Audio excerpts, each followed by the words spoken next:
Men odatda eshiklarni qulflab uxlayman, lekin bugun qulflash esimdan chiqib qolibdi. Men uxlash uchun xonamga chiqdim va birozdan keyin kimdir eshikni ochib uyga kirdi.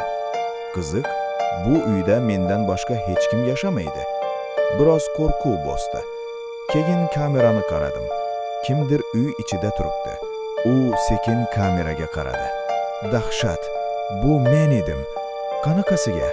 Men dahshatdan qotib qoldim. Men yotoqda qimirlay olmadim. Qadam tovushlari yaqinlashdi. Xuddi mening yurishimga o'xshardi. Telefonim titradi. Ekranda kamera yana yoqilgan edi.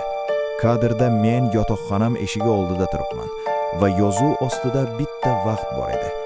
Hozir. Yozuvni yana qayta ko'rdim. Kameradagi men ko'zlari bo'sh, harakati sekin edi. Shunda esimga tushdi. Bolaligimda shifokor uyquda yurish lunatizm bo'lishi mumkinligini aytgandi. Men uyg'onib ketib kamerani o'chirdim. Yotoqda o'tirib nafasimni rostladim. Ertalab uyg'onganimda qo'lim og'riyotgan edi. Kaftimda kalit izi bor. Kamerani oxirgi marta tekshirdim. Soat 02:18 da men eshikni qulflaganman. Lekin yozuv oxirida bitta jumla chiqib turardi. Bu safar ichkaridan